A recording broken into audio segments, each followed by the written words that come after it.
Welcome back, my little nightmares. It's me, Queen Nightmare, and I'm ready to go. I had some coffee. I'm not done with my coffee. I'm going to have some more coffee, and I took my medicine, so I'm all ready to go. Chapter 5 of Unforgiving. Is it Unforgettable or Unforgiving? Unforgivable Promises. Snarry story. I'm just ready to go. Remus woke up silently. Snape's sleeping potion had been timed to wear off shortly after the last Scalo-Grow potion had finished its work. He had lost bones before, but did not remember the joints being so painful coming in. Maybe he was getting old. His best friend's son was nearly a man, which made him technically almost old enough to be a grandfather. With that, what? Almost. Okay, I was like, wait a minute. You haven't had a kid yet. Hold on. With that disturbing realization in mind, Remus dressed and headed out for his room. Some food and conversation were needed to cool that depressing line of thought. Remus had just discovered that the house was empty when the front door opened. Harry's robes were torn and he had black smudges on his face and hands. He was leaning against the doorframe and holding Ginny in trembling arms. Remus grabbed the girl, his newly regrown arm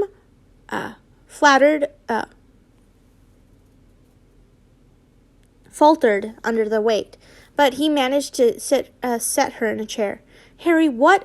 With Ginny and Remus's care, Harry closed the door behind him and fell to the ground. Now, dealing with two unconscious teens, Remus had examined Ginny and sensed lingering magic on her. Not knowing what spell she had been hit with, Remus went to examine Harry's battered form. A large bruise on his neck surely traveled down his back. And the boy was clearly exhausted, but Remus could find no lingering spells on him, and was satisfied that this was not the worst condition Harry had ever been in. Harry, wake up! Remus put his hand on Harry's shoulder to shake him, but thought better of it when he remembered the bruise forming on his back. Instead, he pulled him into a sitting position and propped him up against the wall. Harry, what happened? Where's everyone else? What everyone else? Did I just go into Irish accent? Talked in the morning to ya. That was just so racist. I'm sorry. I didn't mean that like that. Where's everyone else? When the door opened again, Remus was just able to dodge it. Expecting the worst, Remus crouched low and readied his wand, but quickly stowed it away. He discovered Snape floating Ron, Neville, and Hermione into the foyer. What the hell is going on? As if he hadn't heard Remus, Snape set the three students' bodies down and aimed his wand at Ginny. Innervate. Ginny began to stir, and Remus let out a long breath. Miss Weasley will be fine. These three are sleeping, a potion of my own making. I have an antidote upstairs.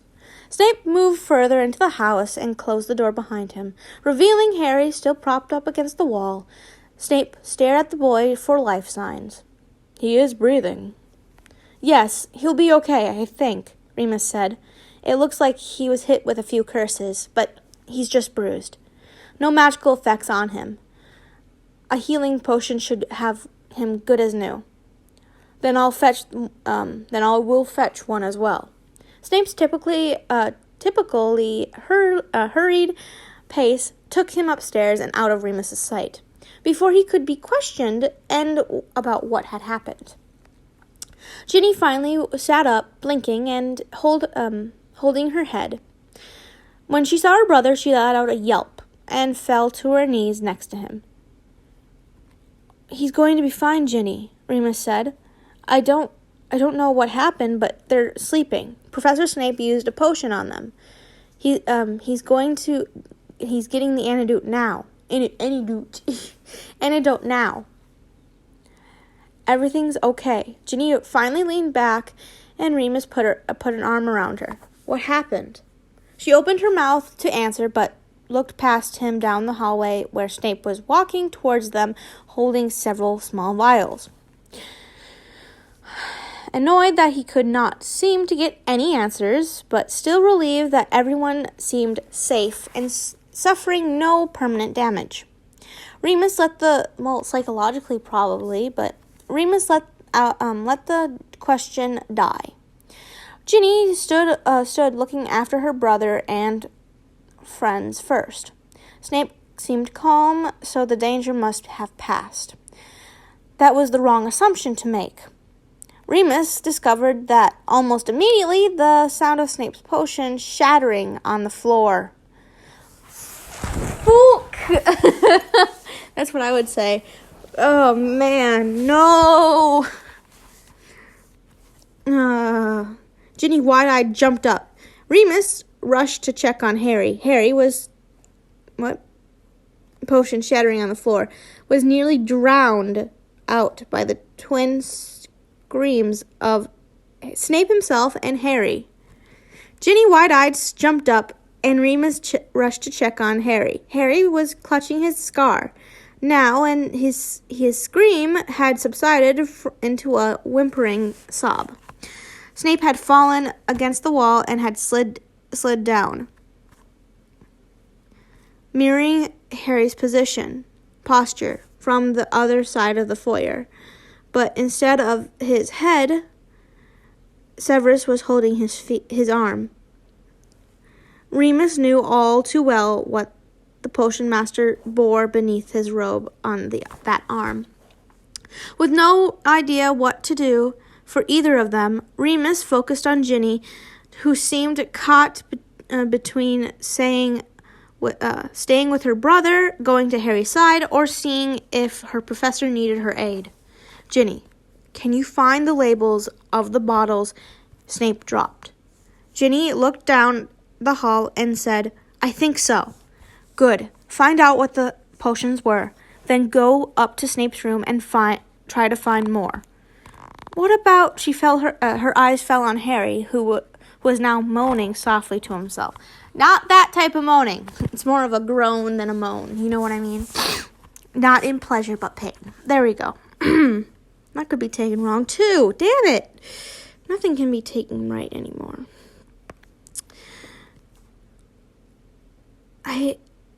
What about, he said softly to himself. I don't know, Ginny. I don't know what to do for them. So let's take care of the ones that we can help, okay? Ginny nodded and ran upstairs. Looking back and forth between Harry and Snape, Remus wrapped his arms around Harry and pulled him close. At the contact, Harry pulled his hands from his face and looked around. His eyes were wide and unfocused, and his head jerked around, as if startled by unheard sounds. When his gaze fell on Snape, Harry's eyes cleared, and he grabbed Remus's arm. Remus, I can't see him. Harry's voice was pitched high. I can't see him. If I do, he'll see me. He buried his head in Remus's arm. Who can't you see, Harry? There's no one here, just you, me, and Snape. Don't say his name! He might hear. I can't be here, Remus. I can't see him. He'll know he's here. He's playing the name game, but Voldemort is trying to get into his brain and Snape's brain to see that Snape is a traitor. So the problem is that he can't see Snape because Voldemort's trying to take over his body and see into what Harry sees. So that's what he's saying. If you didn't get it, that's what he's trying to say, because he's doing the name game that a lot of people don't like in the movies, but that's what he's saying. Remus's confusion forced Harry into a more lucid state. You have to move us, Remus. Me or him. I'm not the only one who can see what I see. Remus cursed and let go of Harry. Sorry, old boy, but this may hurt you more than you're hurting already, he said, then grabbed Snape's robes, dragged him down the hall, and out of Harry's sight. Several minutes later, Ginny returned triumphantly, carrying a healing potion and 2 bottles of the antidote for the others. Both Harry and Snape had gone quiet. Remus had no idea if that was a good sign. Harry woke with all too common ache in his scar. He cracked his eyes open and quickly shut them again. The dim light from the room set pain through the back of his skull, where he was dismayed to discover another ache met it at the base of his neck. He had caught a glimpse of 2 figures across the room from him. Are you sure that's wise? Harry recognized the voice as Dumbledore's. He considered telling the headmaster that he was awake, but the thought of opening his eyes again, or even moving, turned his stomach. That is not something to take lightly. I don't take anything lightly. That voice, too, was unmistakable. Snape. No, Severus. At that is a problem for another day. I am concerned with... I know what your concerns are, and I am telling you that there is no need to worry. I have administered this safely in the past.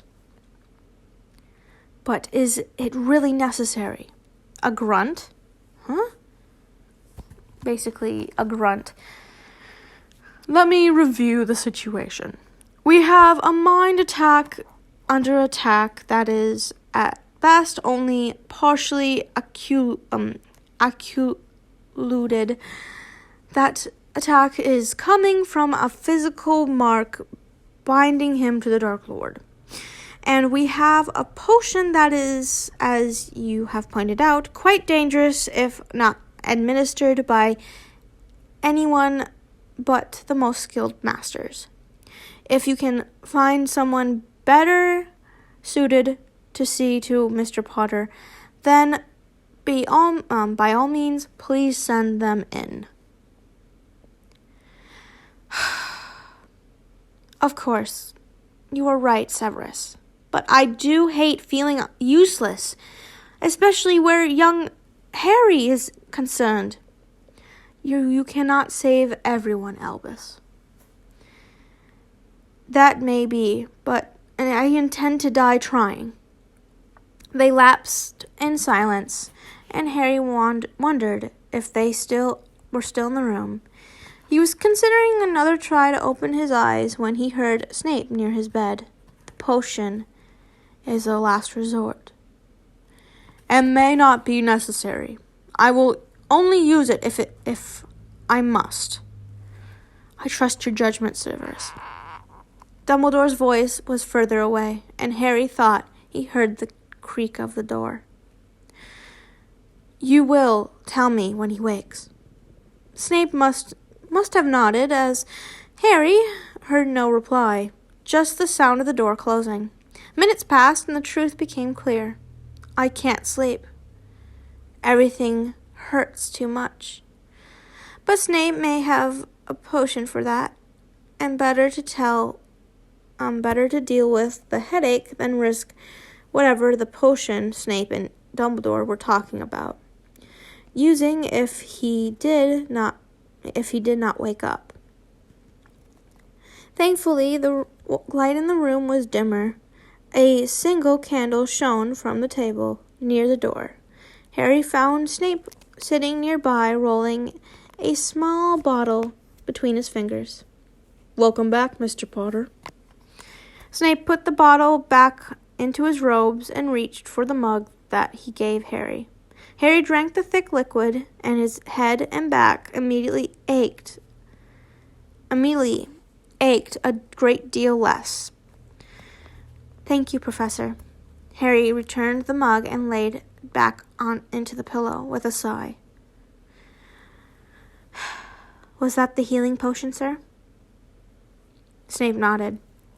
I have more if you need them. It seems you did some quick thinking this morning. Harry's foggy mind thought back to the morning's adventure.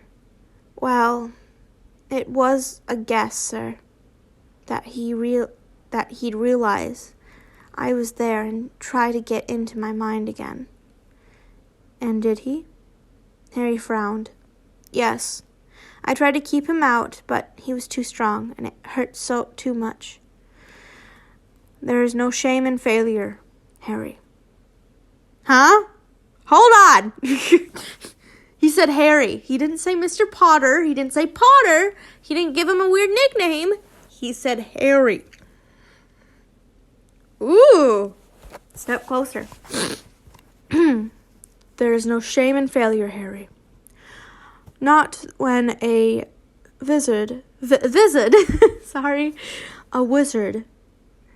in his power blends his will against yours. He hasn't gotten into your mind, though, has he, sir?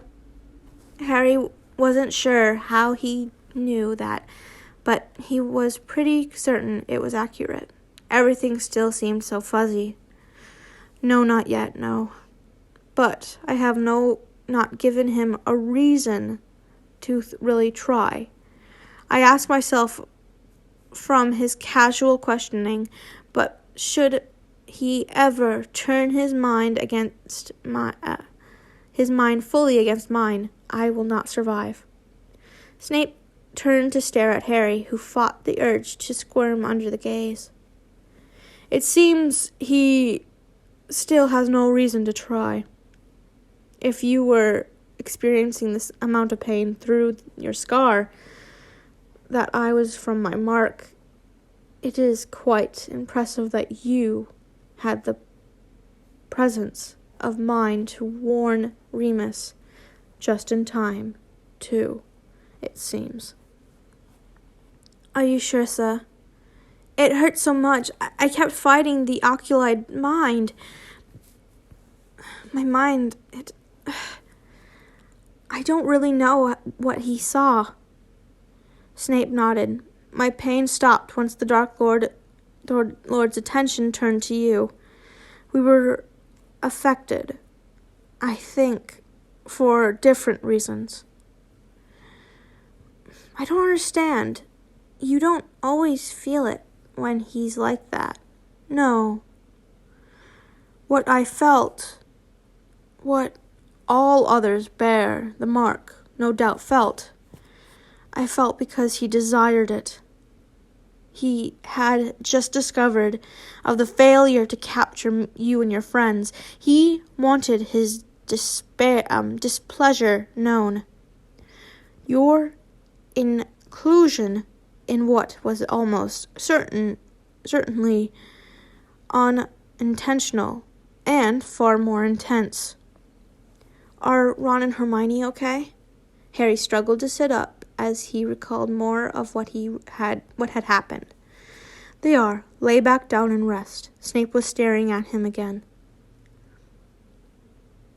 His concern for his friends saddened. What? Harry asked, more intense? Your connection is far deeper than the dark mark.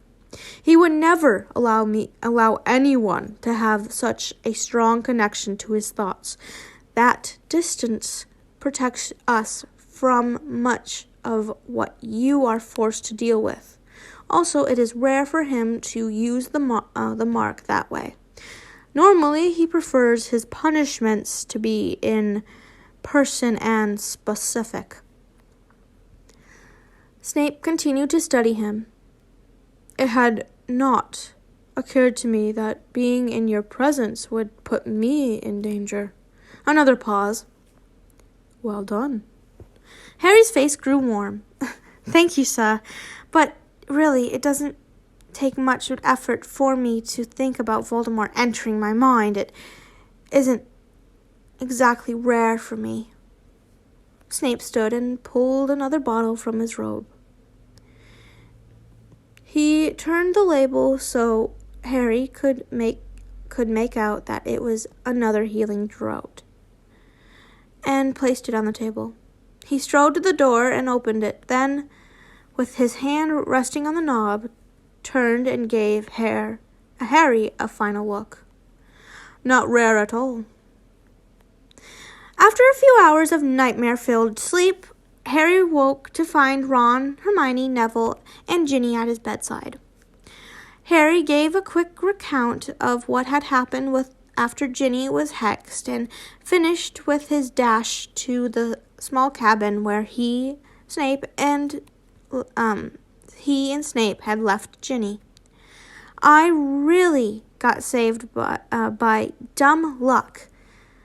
I got hit with a hex, and that knocked me sideways just before a blasting curse blew up the door. I'd been opening. I guess they weren't too close behind, though, because I managed to get Ginny and me into the flow before they came inside.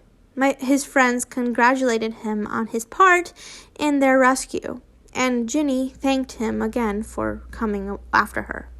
He was going to have to talk to her about running off like that, but for now, Ron's morbid curiosity insisted on seeing just how badly bruised Harry's back was. Core! I don't know what that means. Or core. I don't know why I do the R's. It's something you do in music. When you're singing in a different language, you do a like you curl your R's. It kind of helps too. And also, I was learning Spanish at one point that I had to do that. So it's just in my voice. If I do it on accident, don't say I'm trying to do it. It happens. Like the accent thing, it happens. I don't try to do a British accent. If I'm talking to a British person, sometimes it does slip out because I'm adapting.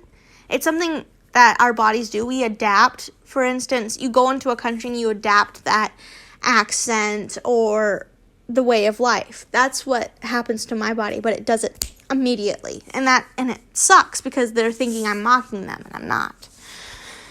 That's why I have to tell everyone, if I do an accent, it's not your fault. It's just my body's like that. Ron pushed Harry forward in the bed, making Harry wince in pain. Your whole back is all black and green. What did you get hit with? Beats me, Harry said. I didn't get a chance to ask. But enough about me. How did you guys end up being cornered in the first place? It was all Hermione's fault, Ron said, to which the young witch rolled her eyes. She had to visit that village because she thought she remembered reading something about it. Well, I was right, wasn't I? Hermione asked.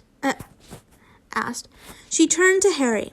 I can't remember where I read it, but that village was the site of one of the biggest battles between wizards and of the Light and Dark Death Eaters last time around.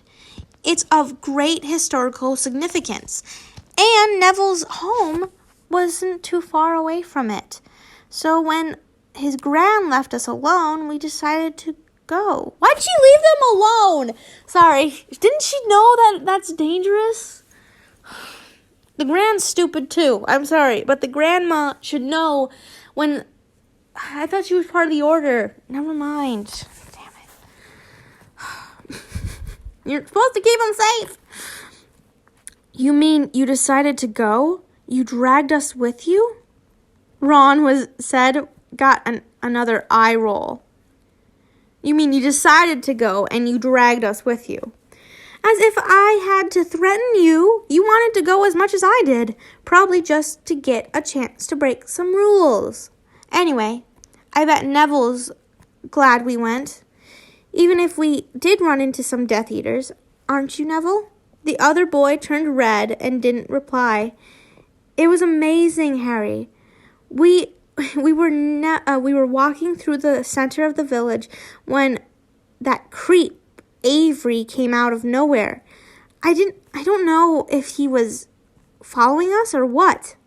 Of course he was following us. Ron waved his arms.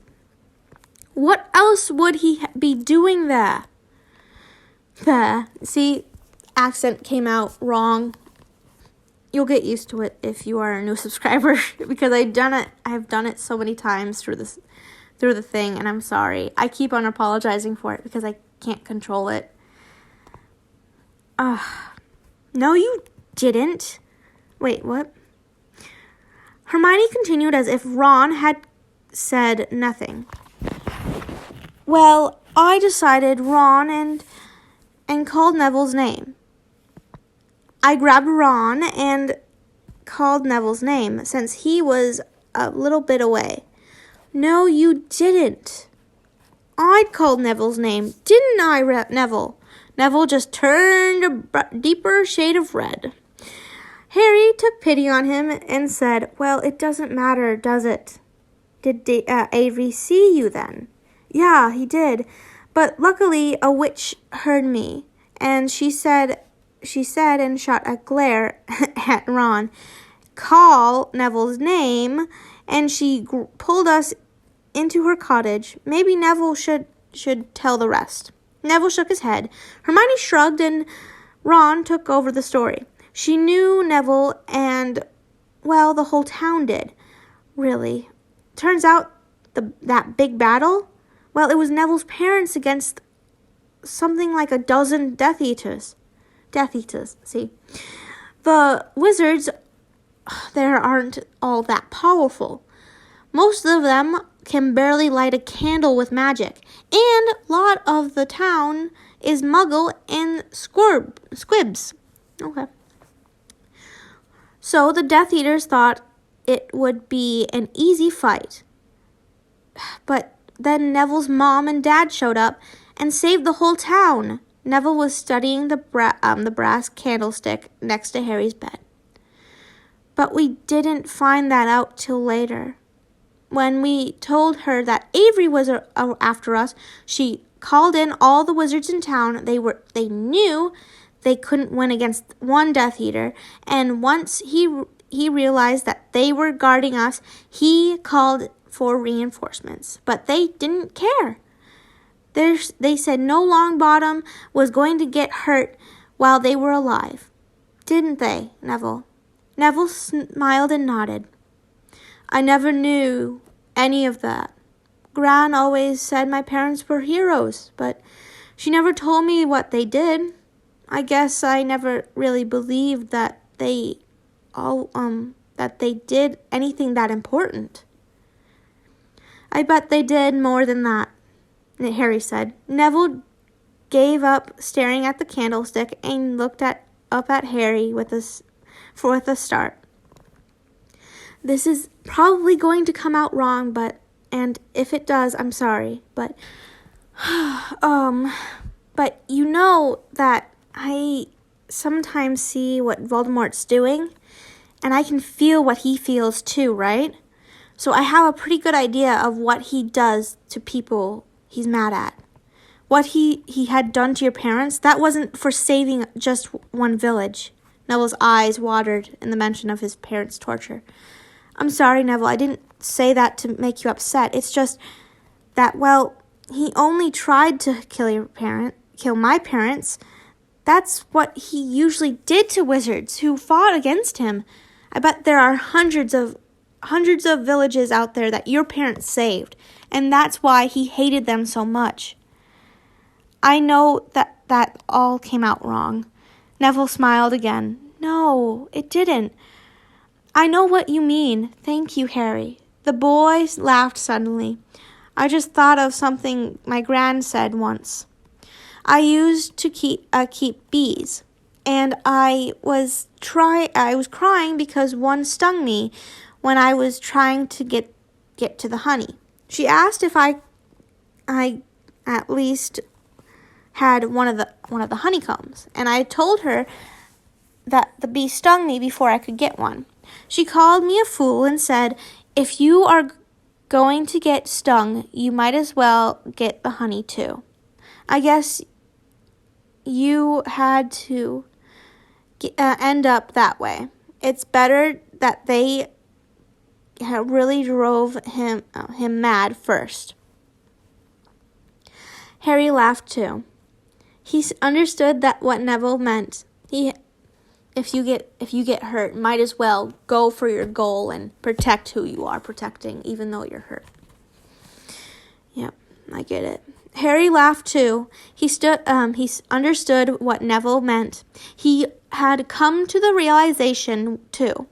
Plenty of wizards back then and today died as innocent bystanders. At least his parents and Neville's had a chance to fight before Voldemort got to them.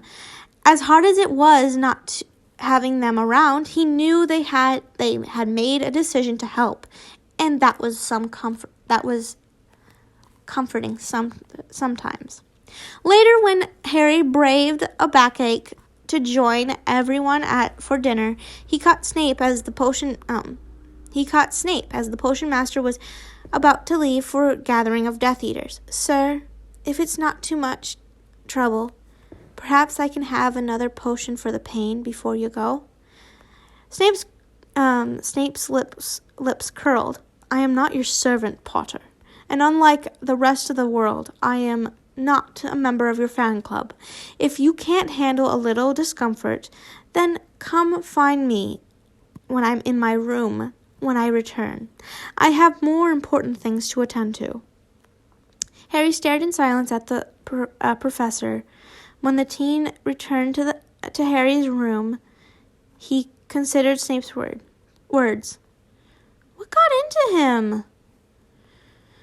He told me I could ask him for another potion if I wanted it.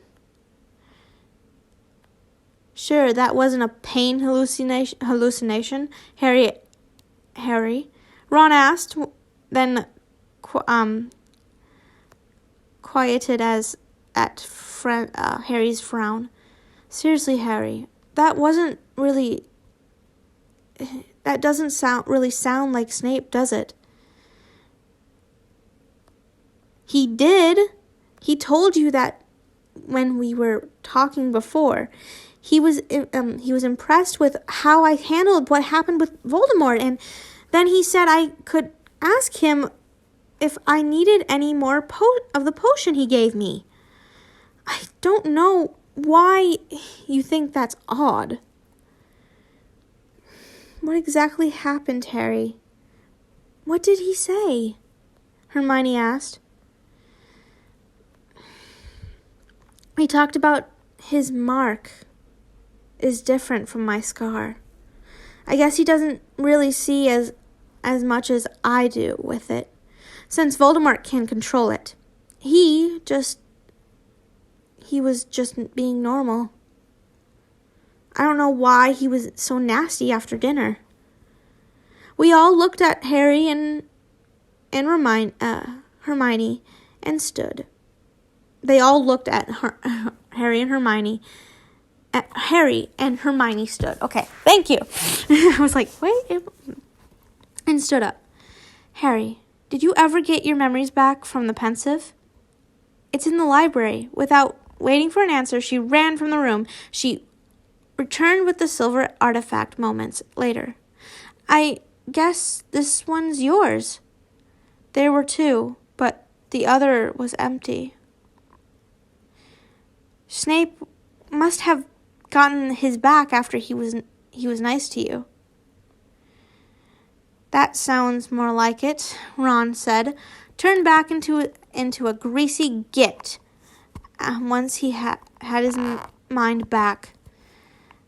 Harry frowned at Ron and reached for the pensive. Harry glanced at the threads floating and then up at Hermione. I didn't look into it. Don't worry. Hermione sat heavily. That's not it, Harry said. It was a lie. But he felt bad that he didn't trust her. Of course, Hermione, that had never been above snooping in the past. No need to get her mad, though. I'm just worried that not the right one. Where was this one next to the black or the brown chair? After Hermione's assurance that the pensive was indeed the one he had been using, Hermione began to pluck his thoughts from the bowl and restore them into the proper place. The effect was disorienting. Far from so this time than it had been in the past, none of his memories made any sense. Did he really try to get us expelled? Ron blinked at him. When didn't he? Is the question. If you're worried that those aren't your memories, let me assure you, they are. He really is a wanker. Harry forced a laugh and convinced himself to keep going. Once the pensive was empty, Harry felt like a fool asking Snape for help. He made a mental note to get his memories back in his head as soon as possible after the next lesson. Suddenly, the instructor's insults earlier were the only actions over the past day that made any sense at all. He needed to talk to someone who knew everything, which meant Remus. He hated keeping his friends in the dark, but about what he had seen last year of Snape as a student, but for some reason he couldn't find anyone to indulge in that. I need to talk to Remus. Harry stood and headed to the door. Harry, what on earth is going on with you and Snape? Hermione asked. I have no idea. It's all just too weird.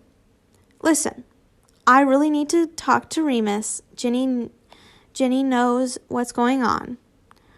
Ron and Hermione looked at Ginny, and even Neville seemed surprised, and even Neville seemed surprised that someone besides Harry's two best friends was in the know. Well, you two weren't around, so I talked to her. You guys know I'm keeping something from you, and I still can't tell you what it is. Harry held up a hand as they both opened their mouths. It's not important, really. I just can't say what it is. But Ginny can tell you what the lessons have been like. I'll be back later. Harry found Remus in the library, which seemed like an odd sign at best. He was alone at least, and Harry closed the door behind him. How are you feeling? Harry asked. Good as new. Remus grinned and shook his arm about wildly. I should have asked for an extra long one to get things off high shelves. Harry smiled at the older man's good humor. Being whole again certainly made a person cheerful. Can I talk to you about Professor Snape again? At Remus's nod, Harry sat down. Well, ever since the other day, we've both been using the pensive. I take out what I think of him, and he takes out what he thinks of me. Remus laughed. Sounds like a good idea. All that bad karma cleared out in one easy sweep. I thought so too, but it's gotten a bit more complicated now. At first, we were almost strangers, which was okay enough, I guess. He wasn't as mean, and I wasn't as nervous. You know, a piece of the puzzle just fell into place. I couldn't understand how Snape let you act as bait. Remus shifted in his chair. Damn, I owe him an apology.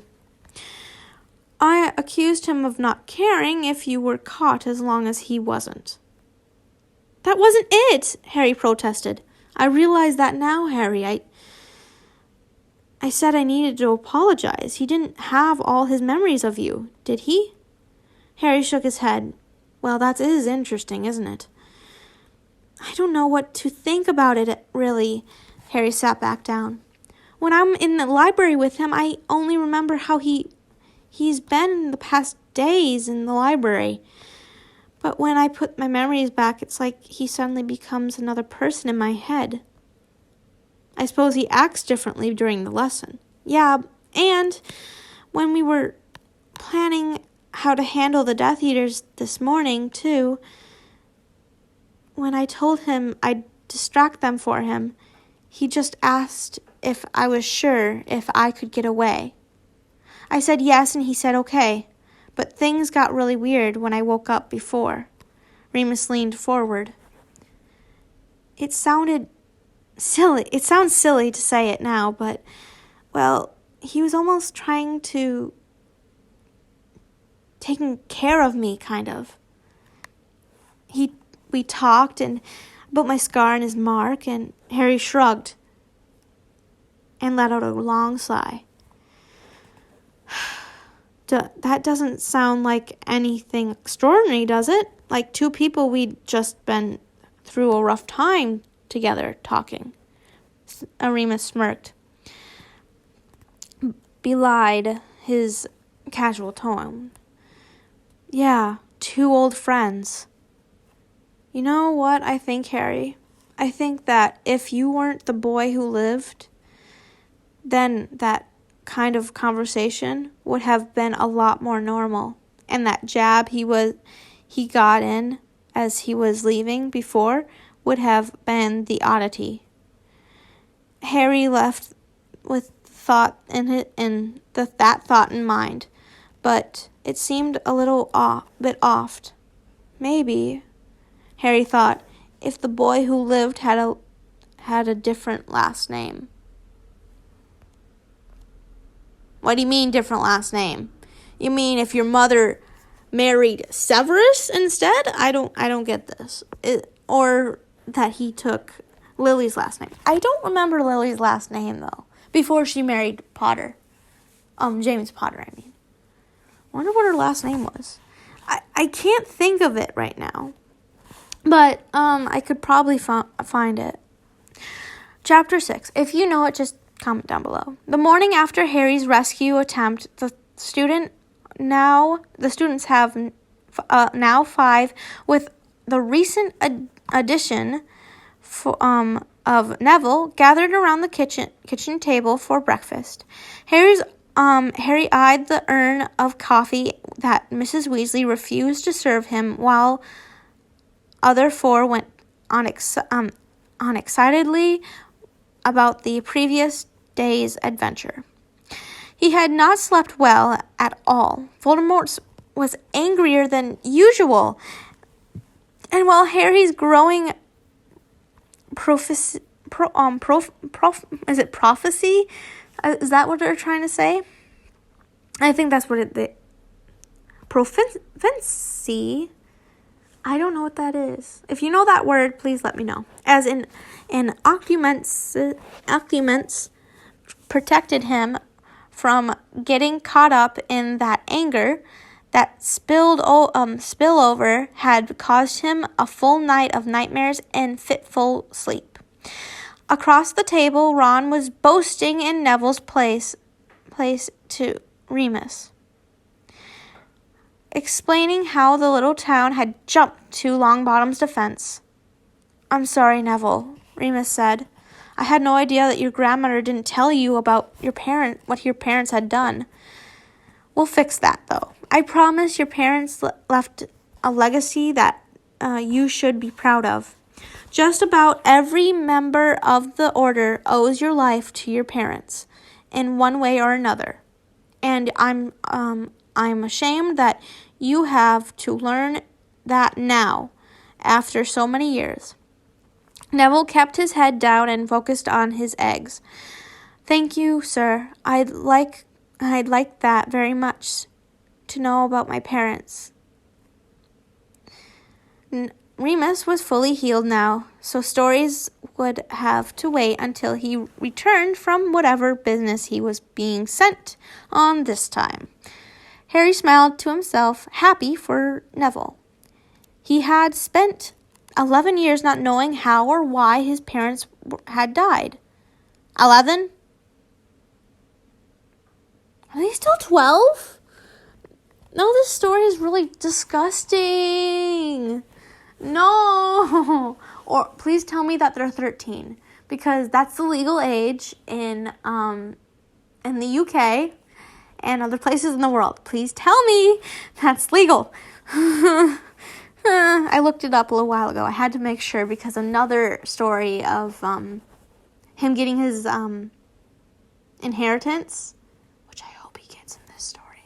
I don't know what it is. I was looking for a story without inheritance, and I was like, I don't want a story with inheritance. It's going to be boring. And I'm like, now I wish it was a little bit. I don't mind it. Like, I like a fast story a little bit, but this one's kind of long, which is kind of a break from my other stories if you have ever listened to them for the past couple of weeks. Anyways, spent 11 years not knowing how or why his parents had died, but they were so famous that once he was at Hogwarts, it seemed the entire wizarding world was eager to share stories with Harry. It was terrible that Neville had grown up in that world with no one taking the time to do the same for him. To Harry's left, cutting her toast into symmetrical bite-sized pieces, Hermione, oh my gosh, she's a neat freak. That's it. She's a neat freak. I wonder if she does the same with nothing on the plate can touch. Me, I'm like, if it's like my peas and my mashed potatoes, they can touch. No. There's some people in the world that says mashed potatoes can't touch the peas or the gravy or anything. They can't touch each other.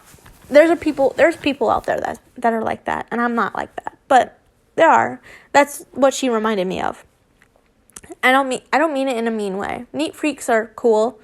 When I go to a friend's house, I'm like, can I fix this? I go up to my house, I'm like,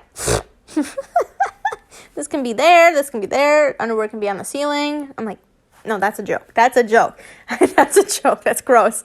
But I'm kind of a messy person, but when I'm at a friend's house, I'm like, I have to put this nicely here, nicely there, so everything's neat. I don't know what it is. Hermione was speculating on how the Death Eaters had found them with Neville, and how Avery had summoned so many of his fellow dark wizards in so short a time. No one was really listening to her, though. Mrs. Weasley had made the occasional noise of agreement, mostly out of politeness, as she was absorbed in seeing that all the housework was being done and checking Ginny's letter to Dean oh my gosh. Oh, this letter checking thing is like texting. Like, she's checking every single message. Oh. I would die. I would absolutely die. Just kill me. Kill me. No. I see the weirdest things to my friends. Like, it could be a dumbass picture to a friend. And, like, my mom's going to be like, what the is this? And I go, it's none of your business. That's what it is. It's just a weird-ass picture. And, like, I have some weird things I like to watch. And my dad is like, is that like, there's ads around is that a ad for so-and-so? And I'm like, yeah. He's like, you can't be on that website anymore. And I go, it's an ad. I'm not looking at it. I'm ignoring it mostly and clicking, like, Xing out of these ads. It's not like I'm like, ooh, ad, like ads. That's what my parents are like. Ugh, it sucks. Ginny's letter to Dean periodically to make sure it didn't contain anything inappropriate. Just use the spell that was in the other one. The spell that, just get better at that spell and just be like a master at it so they can't see anything and it just looks like a letter. Ginny, you can't say that to a boy. Remove that immediately. Ginny scrunched up her nose and erased the following lines with a quick spell. You can't tell him that either. What if the letter was intercepted? Fuck's sake. Well, I mean, I understand that, but like, don't say that I'm with Harry. Just say that I'm with some friends. We're keeping safe. How about you? We're in quarantine. This is basically like quarantine. This is perfect. Because Canada went back into quarantine a little while ago. Because there's a lot of parades that are like, this is what it's like to be free. You're nuts. And they went into quarantine twice in the past year. So, yeah. What if the letter was intercepted? But Mom, he wants to know where I am. Tell him you're on vacation. Then visiting Bill. He can forward any letter along. Honestly, you should know better than to talk about what's happening here. That's true. I understand that part, but the inappropriate part, honey, have you heard WAP? Have you heard this generation? Literally, I saw this Vine a little while ago. It says, click this pen, it takes 1 year off your life, but you'll get $100,000. But before he said $100,000, he just started clicking the pen. He said, you'll get 100,000. Dude, stop! No, let me click the damn pen. And I was like, that's Generation Z in a nice little bow. Because, yeah, I mean, I don't care about being rich, but sometimes, this world is going to crap. That's pretty much what it is. Okay. Absorbed as the others were, only Harry noticed Tonks slip into the room and help herself to some toast. She sat down next to Harry with a smile and summoned a cup of coffee to her. Harry returned the smile and was about to ask the young Auror about Snape's latest Death Eater meeting, but was interrupted. How do you kids do it? Tonks asked. Do what? This. She waved her toast at Harry's friends. Yesterday, if I've heard right, those three, she said as crumbs flew in the direction of Hermione, Ron, and Neville, were cornered by roughly a dozen Death Eaters. The toast tipped towards Ginny, spilled some jam on the table. She was knocked out by someone, and you and Harry saved the bunch of them. Harry dodged some jam at the last bit. Me talking with food, like I'm just throwing it at people, like trying to point. I like pointing sometimes. Like if I'm talking about a general direction, I will use my whole hand. Like it's in that direction right over there. But maybe a finger. But people at Disney, it's required for every employee to point with 2 fingers, like Walt Disney did.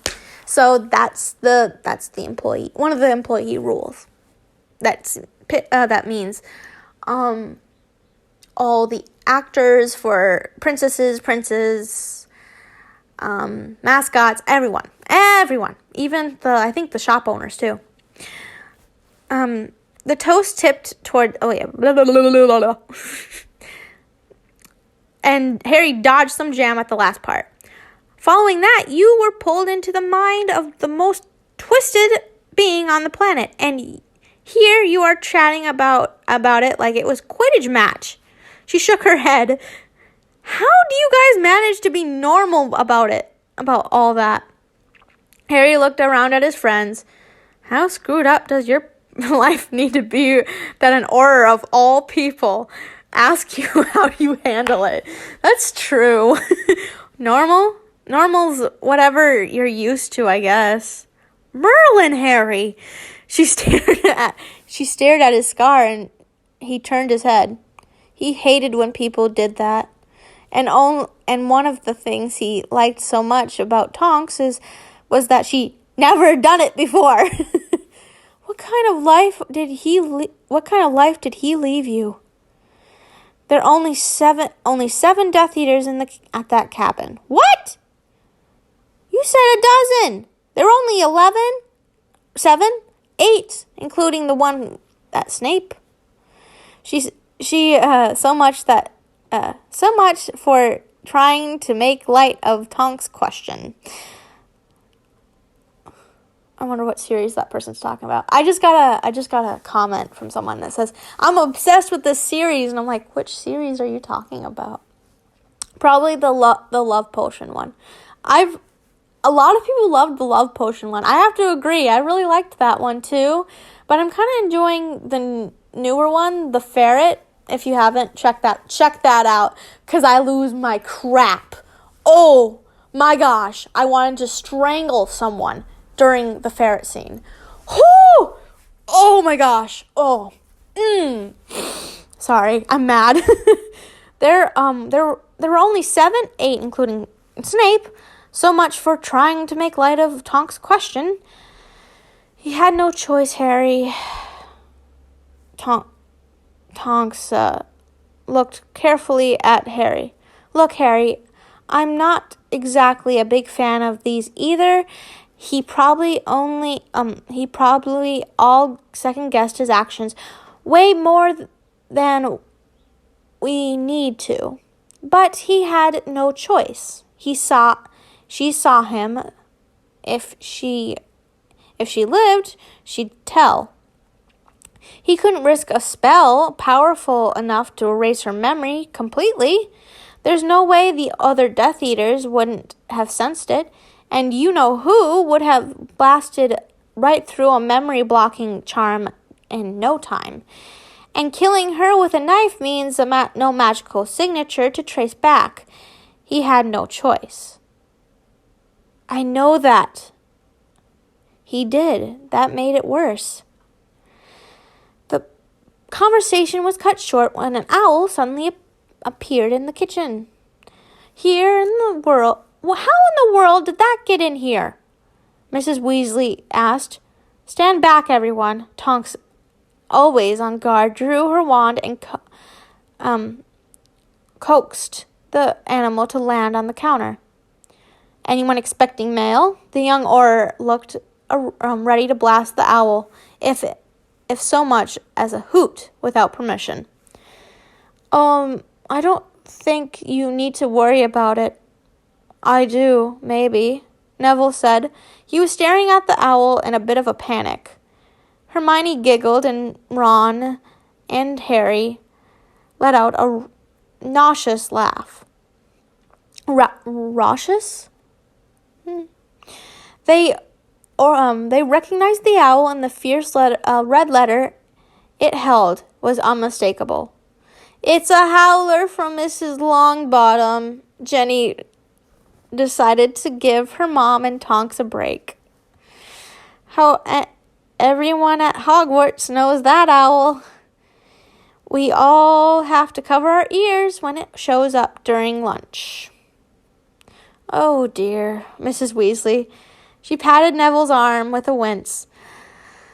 I just owled your grandmother, Neville, and explained a little bit of what happened. Neville nodded, but didn't take his eyes off the package, waiting to explode.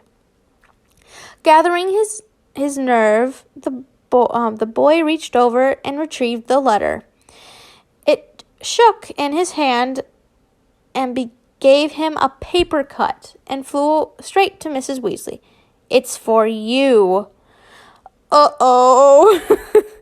Oh, no. Harry didn't think Neville's eyes could have grown wider, but the surprise was finding who the target of his grandmother's wrath was was quickly replaced with his fears.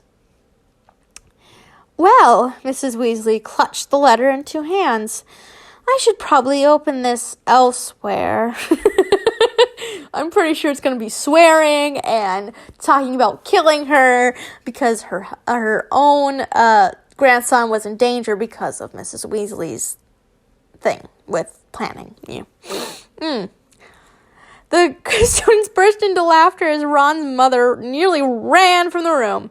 Then Mrs. Longbossom's voice echoed down the stairs. Ron had to wipe the tears from his eyes. Most of it was too muffled too incoherent to make out, but no one needed the details to enjoy it thoroughly.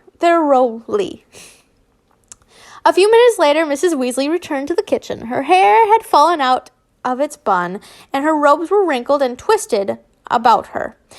Harry wondered if she'd taken notes and hoped, for her best friend's sake, that she had not thought of it. She had no thought of it.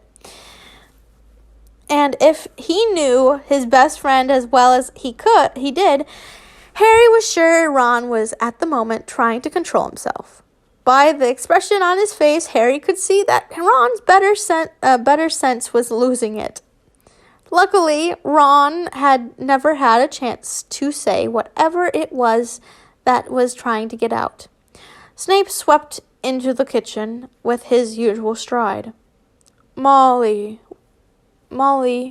is Albus in? Oh, Severus, you're back. She straightened her robes at Snape's glance. And yes, he's upstairs. She watched the students finish up breakfast. Perhaps we should join him. Hermione's eyes narrowed, and Harry could practically hear her plotting the best way to eavesdrop. She was saved the trouble of the plan. There's no need for that yet. I want everyone to hear this. His gaze swept... there's no need for that yet. I want everyone to hear this. His gaze swept over the group, giving a chill that only he could manage. With a whisper spell, Snape let Dumbledore know he was needed. In a moment, they were joined with the headmaster, as well as Mundiganus. I was trying to sound it out in my head. Mundiganus. I'm just going to call him Mr. Fletch. I'm done. Mr. Fletch. Kingsley, Shacklebolt, Professor McGonagall, and Hestia Jones. Is Hestia the one that looks like she was on drugs for a couple of years and has the wild hair that predicts the future? Who is that? But I like the actress who plays her. She plays Nanny McPhee. But who is that? I forgot her name. Harry had not realized the latter four were even in the house, but with so many people coming and going, he had given up on trying to track whoever was in. What do you think's going on? Hermione asked him in a whisper. Harry simply shrugged. They'd find out soon enough. Hermione rolled her eyes at Harry's disinterest and turned to ask Ron the same thing. Once everyone had settled themselves, Snape stood his dark presence, quieted everyone without a word. The Dark Lord's plans have changed. As Snape was the Order's highest placed operative. Sorry. It was not real shock to those gathered that he would have heard this. It was a shock to Professor McGonagall, at least, that he was he would discuss it in front of Harry and his friends. And she said as much. They need to hear this, Minerva. if for no other reason than to make sure they understand the grave danger they are all in. Potter's little clan has proven incapable of forethought and common sense thus far. That is going to get them killed very shortly. Under Snape's eye, the 5 teens squirmed and shifted in their seats. Between what occurred in the Department of Ministries and rather embarrassing defeat of 8 Death Eaters yesterday, Mr. Potter's friends are now nearly as wanted as Potter himself. For what? Mrs. Weasley asked. They're just children. Revenge, Snape said, and bait. It was not lost on the Dark Lord that it was Harry who arrived to help those 3. It was your fault, Severus. McGonagall stepped forward. Her face was red and her lips pursed. Harry had never seen her so visibly upset. If you hadn't allowed the boy to put himself in danger, to use him as bait, I didn't use him. He didn't use me. I volunteered, Harry said. Please, Mr. Potter, you do not understand the gravity of this. Harry laughed, a single short burst of sound without a hint of humor. I don't understand, Professor. When I close my eyes, I see his victims dying in front of me.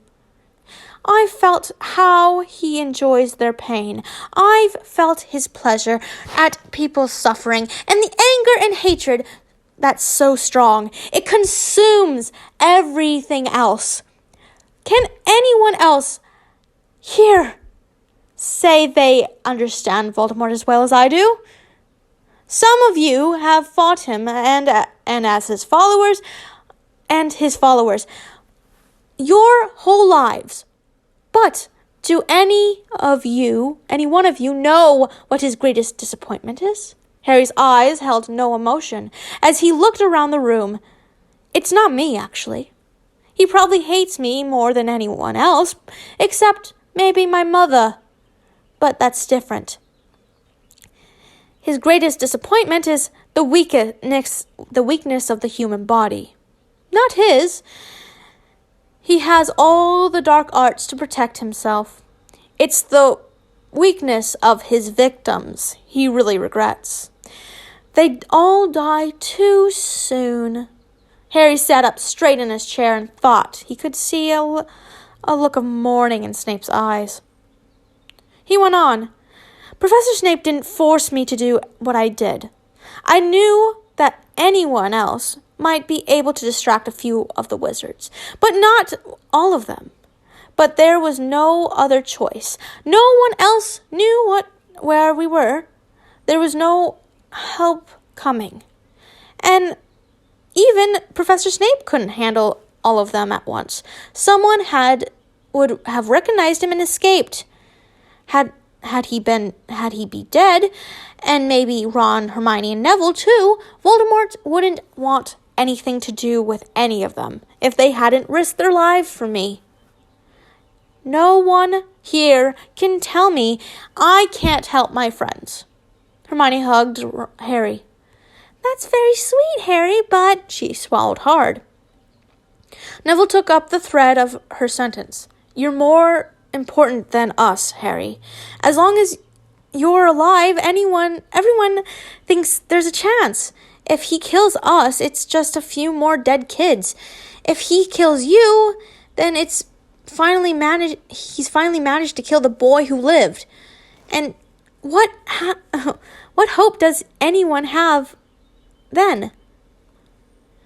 That's right. They're right, Harry, Ron said. I mean, we don't mind the danger because you're our friend and we're going to be there for you. But you're more than that to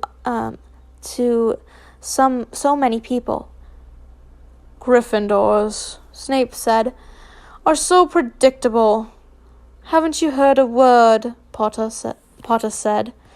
Haven't you paid attention at all the past 2 years? The look of disgust on Snape's face was far beyond anything they'd seen before. If any of you are captured, he will experience every moment of your torture and death. His occupancy is in progress, but the connection will be too strong to fight. Ron grew pale. Even his freckles disappeared into the pallor of his skin. Hermione barely stifled a shriek and had tears in her eyes as she stared at Harry. Oh, Harry, I never thought of that.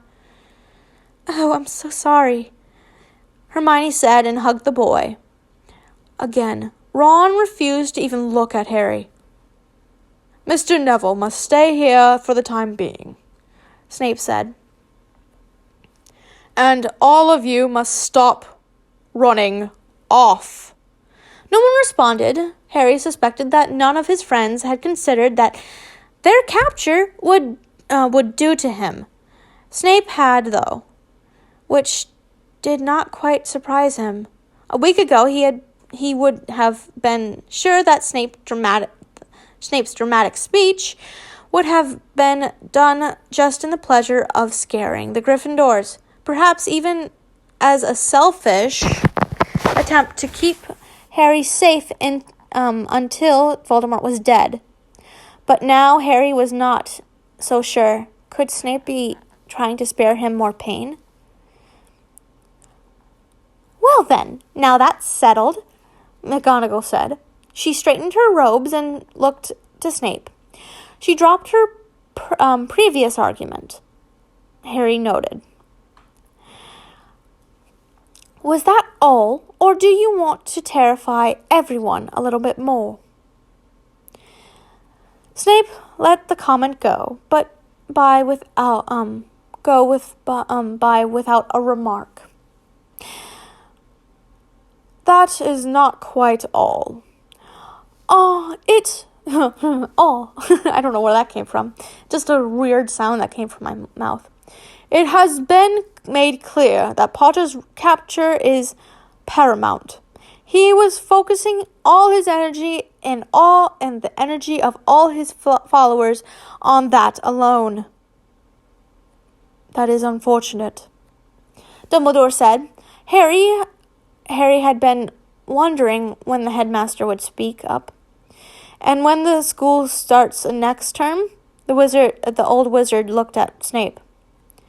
If Mr. Potter is still alive by the end of the summer, I must deliver him myself. They will have no excuse tolerated. Even if he lost his ability to spy on Albus through you, even if he lost his ability to spy on Albus through you, Hestia, I'm just going to call Jones. Jones asked. Snape nodded. If Fudge himself were an agent of the Dark Lord, the Dark Lord would have him reveal himself if it meant Potter's death. Well then, Dumbledore said, reached for a bit of toast that had gone cold on the table. It seems that we have some planning to do. Mrs. Weasley asked, We can excuse the children now, Severus, right? Snape nodded, but Harry's voice, soft but firm, drifted to Dumbledore's ears. More secrets. Dumbledore looked sharply at Harry's eyes, softening. We are all agreed that Mr. Longbottom will join us for the summer. Summer? ? That's what it is. The adults in the room all nodded. Perhaps you should owl her about that, Albus, Mrs. Weasley said.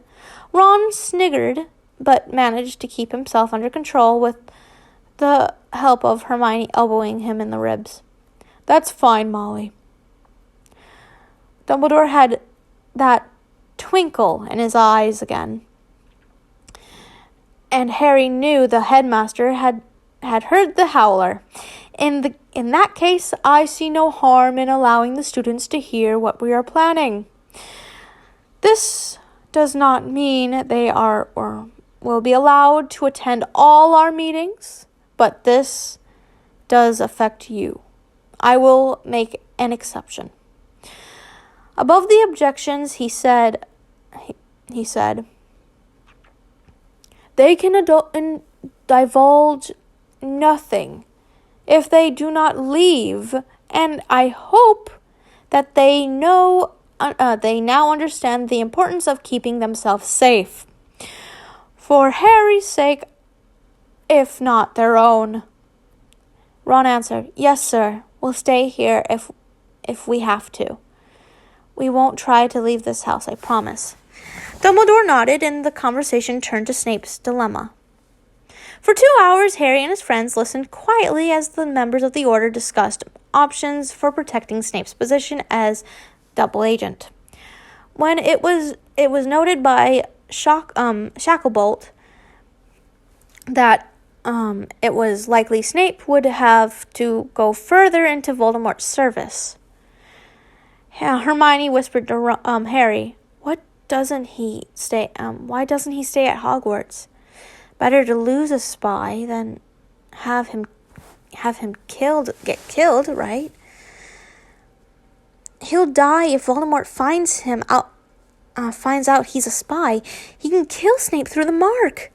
He doesn't need to be in contact with him. Hermione must have not sorted that out on her own. She commented testily that Harry seemed bent on keeping secrets from them all. Harry chose not to reply. He had no idea what was going on between him and Snape lately, but he had no intention of making things worse by gossiping about the teacher. Eventually, it became clear that no answers were going to be found today, and the discussion turned to keeping the students safe. Harry took the opportunity to ask a question he had been fretting over since his friend's danger was first mentioned. Headmaster, what about Luna? She was in the Department of Mysteries and with us. Is Voldemort looking for her too? Dumbledore gave Harry a fond smile. Your concern for your friends is admirable, as always, Harry. Professor Snape would know the answer to that question better than I, but I can assure that either way, Miss Lovegood is quite safe. Her father anticipated some danger and has taken his own steps to see to his daughter's safety. I believe they are out of the country at present and intend to stay far away from anything resembling civilization. Hermione smirked, and Harry recalled Luna's planned trip to Sweden. Oh, Sweden's a very beautiful country as well. I heard that. So is Ireland and the UK and other places. He let the subject drop. Finally, it was decided that there would always be a member of the Order in addition to Snape, whose choices were too limited in emergencies in the house at all times. Harry was not happy with the result of the discussion, but he chose to keep his objections to himself. He knew his concerns would be ignored. He also worried that if he argued, Dumbledore would change his mind about being more open with him. 2 days later, Harry was sprawled across Ron's bed, trying to gather up some interest in the games of Wizard's chess.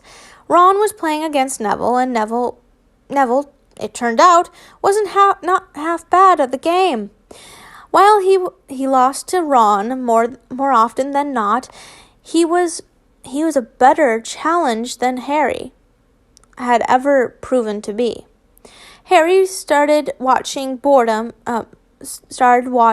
the hopes of learning some new tricks, but boredom took over fast, and his mind wandered, as it had often recently, to Professor Snape. Nothing had changed, which meant that for a few hours a day in the library, Snape seemed to actually tolerate his presence. Once the pensives were emptied, though, he was back to his nasty, hateful self. Harry was pretty sure he understood the change. He was going through the same thing, for the most part, and actually enjoyed the lessons while they were happening. He could not bring himself to actually like the bastard when he had all his memories back, though. Still, every time he started restoring his memories, it became harder and harder to deal with the sudden shift in attitude.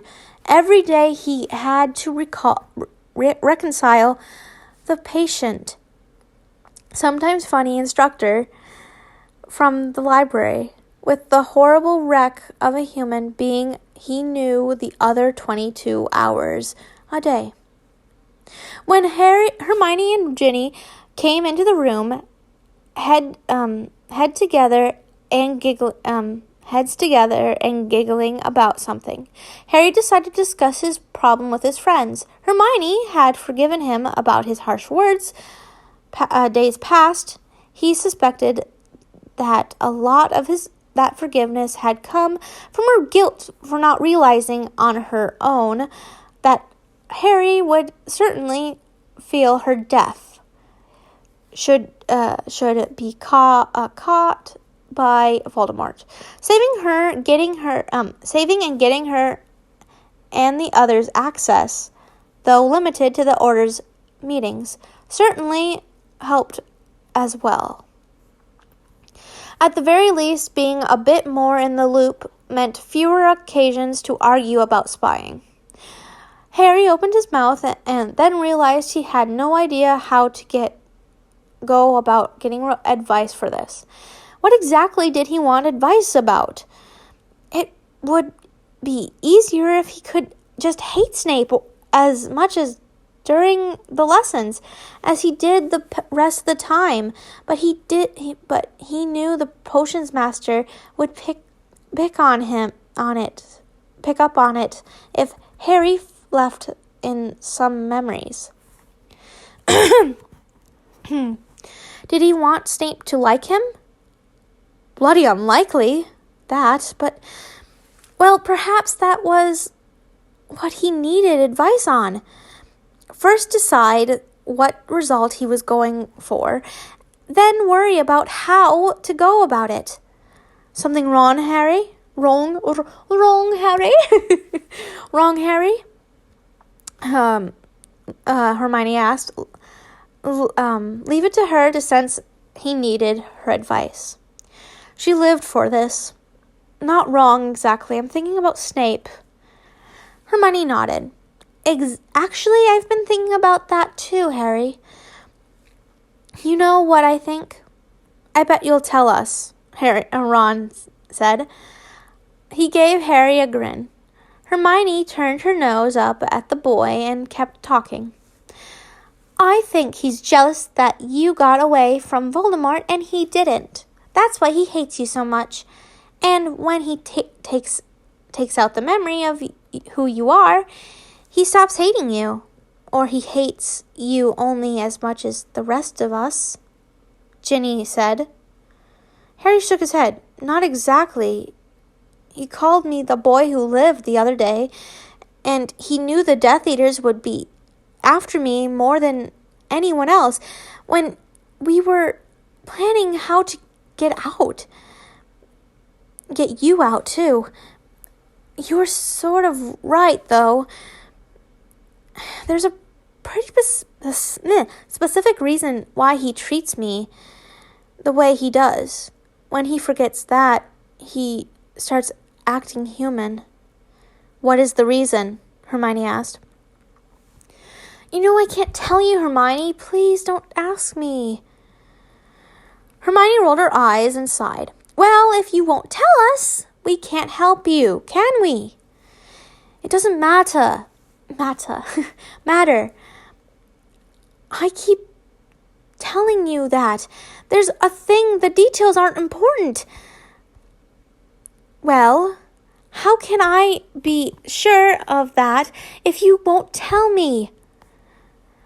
I'm sure it's just trusting. Just trust me. Harry, let's forget about what it is for now. You said you don't blame him for how he felt. Harry nodded, and Ginny asked Ginny's question. Grateful for the chance to move on, Hermione sniffed and buried herself into a book. So, you think he really should hate you? Not exactly, Harry said. He ignored Hermione. She would get over it eventually. I understand why he hates me, but I don't think he really should. It's hard to explain. So, it's like what Hermione thought. Neville joined the conversation. He looked over at the pouting girl and continued when it was clear she was not going to look up. Harry gave him credit for trying to bring her back into the conversation, though. If he was jealous of you or something, then you could understand how he felt, but still not agree with him. It's sort of like that.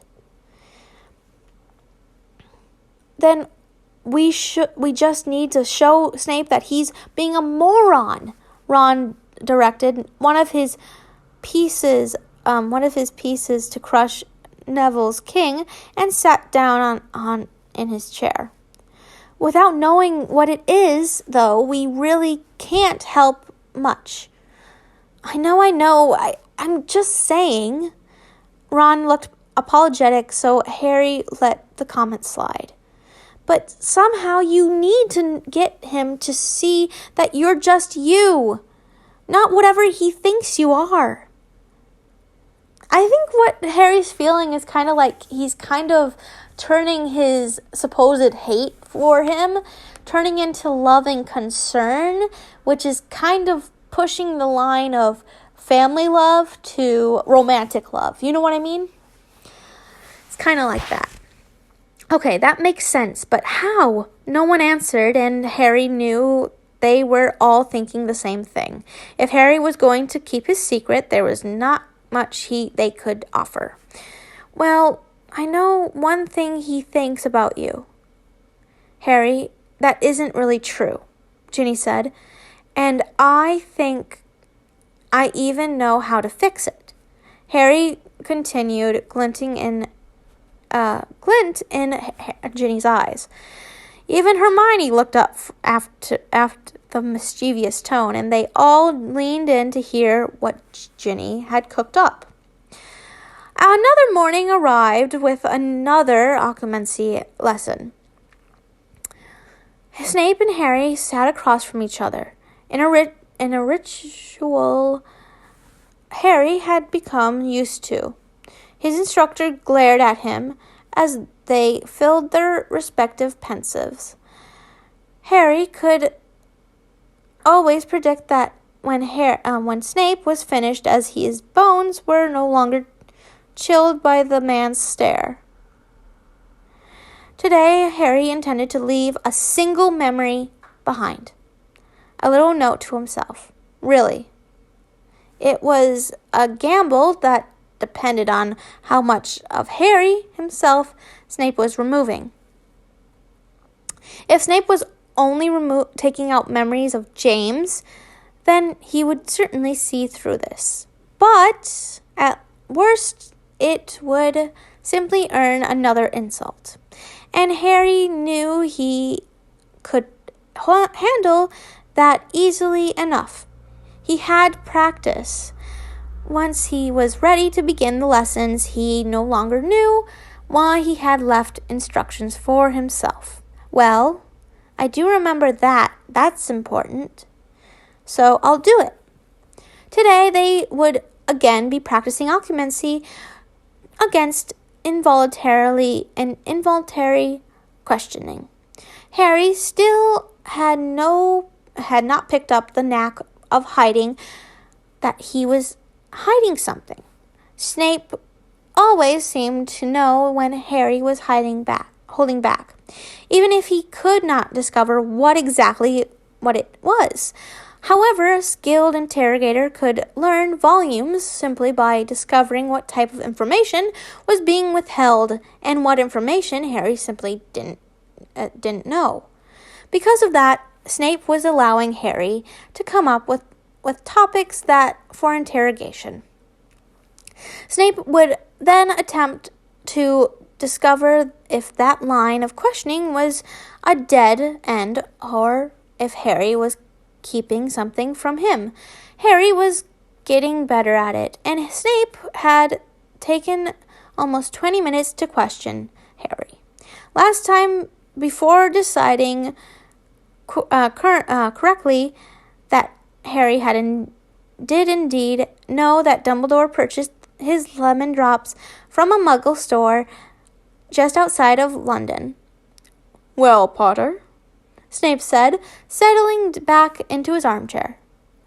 "What deep, dark secret shall I dig out of you today?" Harry chuckled, and it had been a joke they'd shared over the past few days.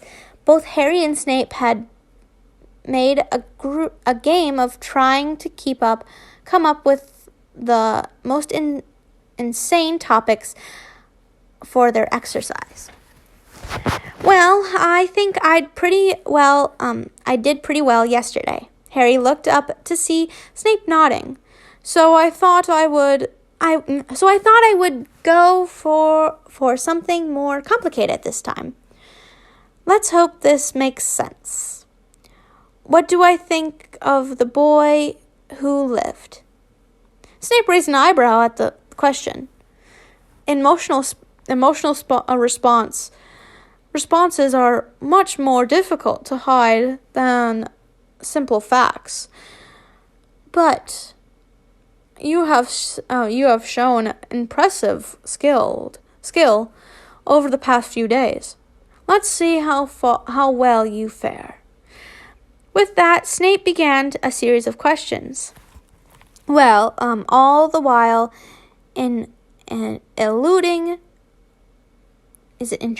intruding Harry's mind with visions, unspoken questions, and even 2 attempts to enter Harry's mind directly.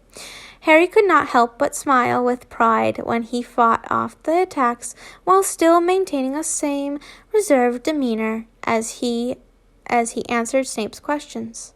After a quarter of an hour, Harry could feel himself growing exhausted. He was pretty sure that he had let nothing slip, but also knew that would not last long. Snape no doubt sensed this as well, and shifted his focus, trying to elicit the emotional response he had warned Harry about. 3 minutes later, Harry felt Snape's mind ease off of the shield he had placed around his own thoughts, and the older man smirked. Harry knew that the small smile meant Harry had lost their game again. But Snape was still pleased with the boy's attempt. "Well, Mr. Potter, I think it's safe to say that you despise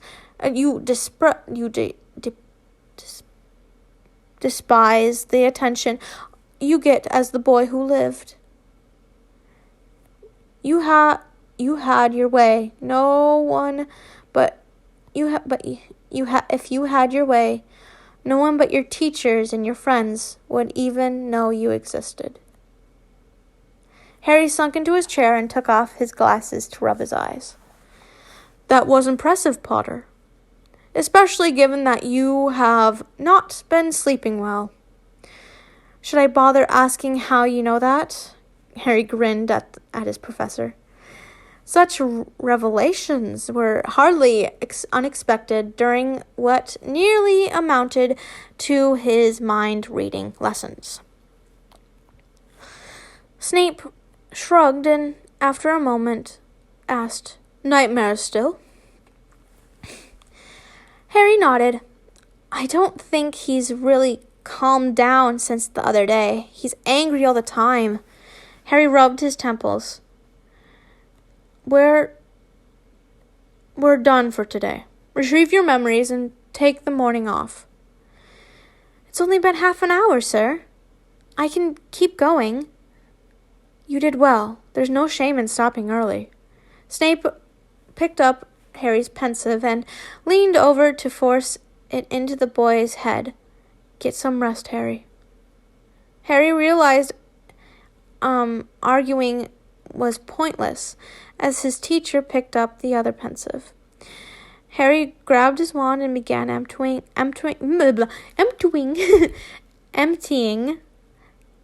the pensive again.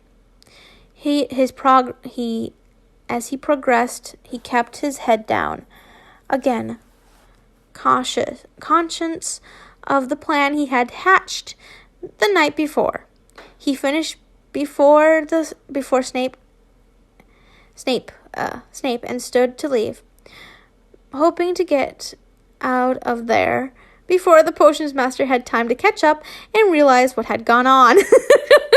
I would so not like that. I would, you know what? I'd zoom. I'd ran. I would bolt.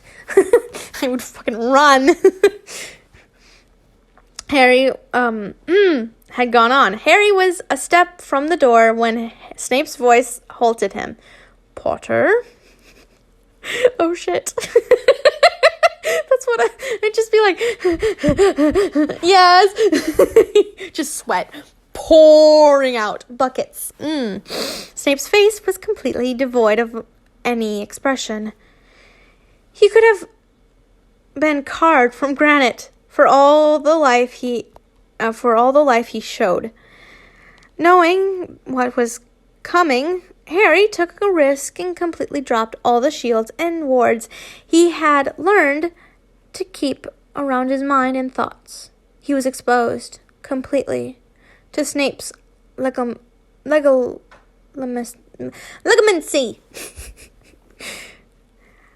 There was not one memory, not a single thought in my pensive that had anything to do with my question. Like I always do, I only took out memories about you. Everything else I kept. Snape did not respond. His face was still lifeless as before. Harry was suddenly terrified. He's gonna beat me. You know what? Bye, Ron and Hermione and Ginny and Neville. I'm gonna die now. You know what?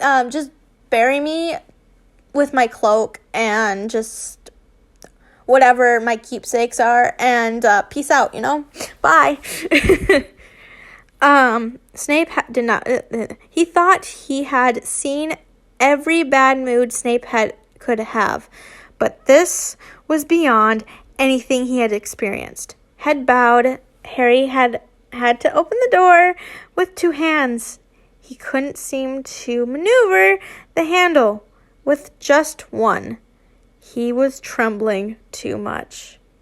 Ooh! Please don't tell me it's gonna be locked. You're screwed, my dude. You know what?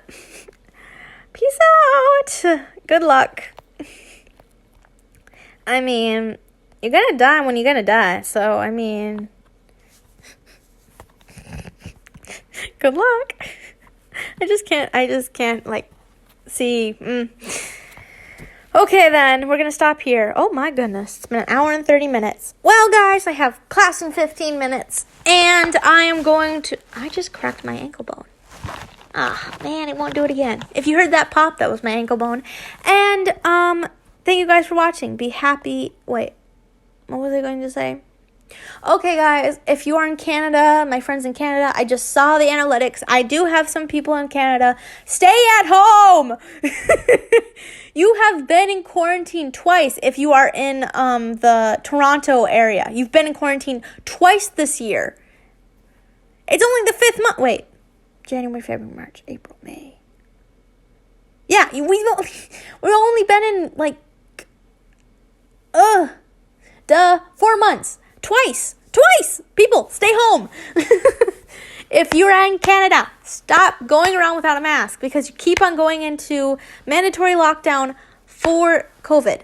It's gonna get worse, okay? Everyone else in the world, if you're keep on going into lockdown, wear your mask.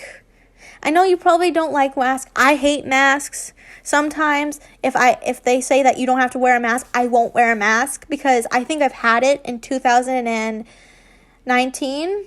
I had it. Oh my goodness, was it horrible? Oh, 2020. 2020, February, it was Valentine's Day weekend. The whole week, horrible. I had to go to school 3 times. I wore a mask, though. No one else got sick except the person next to me. She was sick at the same time as I was. So she got to stay home alone. I didn't. Just stay home and don't go around and spreading it, please. If you do have it,